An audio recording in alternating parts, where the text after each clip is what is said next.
Assalamualaikum warahmatullahi wabarakatuh. Nama saya Syifa Raisa dari kelas 12 PS4 akan mempresentasikan tentang NAFTA. Yaitu yang pertama adalah pengertian dari NAFTA sendiri. Perjanjian Perdagangan Bebas Amerika Utara atau bahasa Inggris adalah North American Free Trade Agreement, kepanjangan dari NAFTA. Adalah sebuah organisasi yang terdiri dari negara Amerika Utara, Kanada, dan Meksiko. Piagamnya menyatakan bahwa NAFTA bertugas mengkoordinasikan kegiatan ekonomi, termasuk hubungan niaga, komunikasi, kegiatan kebudayaan, kewarganegaraan, paspor, dan visa, kegiatan sosial, dan kegiatan kesehatan.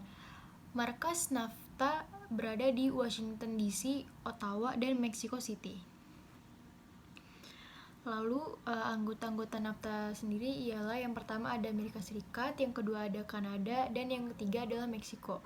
NAFTA sendiri dibangun pada tahun 1994. Lalu ada latar belakang NAFTA, yaitu yang pertama adalah adanya hambatan dalam perdagangan antar negara di kawasan Amerika Utara atau AS, Meksiko, dan Kanada.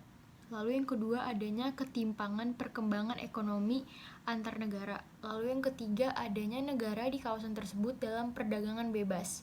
Yang keempat adanya meningkatnya tingkat pengangguran di negara-negara kawasan tersebut. Lalu tujuan NAFTA sendiri ialah yang pertama ada meningkatkan perdagangan antar tiga negara tersebut dengan mengurangi atau menghilangkan regulasi yang menghambat. Lalu yang kedua meningkatkan pertumbuhan ekonomi dan kesempatan kerja di kawasan tersebut. Lalu yang ketiga adalah meningkatkan peluang investasi dan iklim kerjasama dan persaingan ekonomi dan perdagangan. Lalu dampak positif NAFTA terhadap Indonesia itu ialah yang pertama memperbesar jangkau pasaran ekspor Indonesia di negara-negara anggota NAFTA. Lalu yang kedua lebih mudah mendapatkan barang-barang yang belum bisa diproduksi sendiri oleh Indonesia. Lalu yang ketiga adalah lebih mudah masuknya para investor dari negara anggota NAFTA. Lalu dampak negatif NAFTA tersendiri ke Indonesia ialah dampak awal pada ASEAN sendiri sebagai suatu wilayah ekonomi di dunia tidak terlalu besar.